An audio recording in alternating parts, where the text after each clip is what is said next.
Welcome back, Crammers, to question 2. On the grid, rotate triangle A 180 degrees about 1, -1. Label the new triangle B. So first off, we have to find the point of rotation, which x-axis 1, y-axis -1.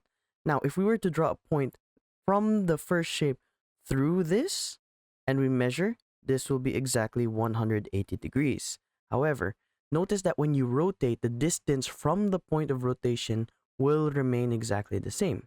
That means if this point is 2 down and 2 to the left, it'll simply be 2 down and 2 to the left again. Same for all the other points. This point is 2 down and 4 to the left, so it's 2 down and 4 to the left.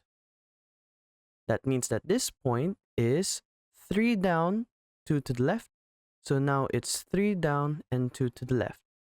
Also note that when you do a 180, it's simply flipped. Label this as B.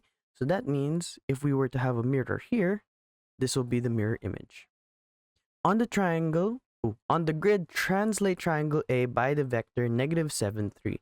Label the new triangle C. Now, when dealing with vectors, the top portion deals with the horizontal, and the bottom portion deals with the vertical.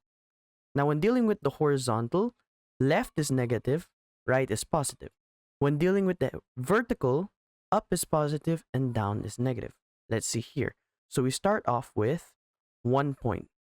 And we can see here that it goes 7.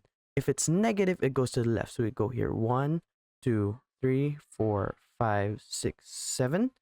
And then 3 positive, so it has to go up. 1, 2, 3. So that's our new point.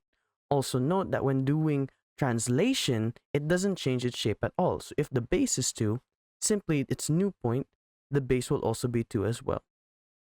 This is triangle C. Thanks for watching. Cram, then scram.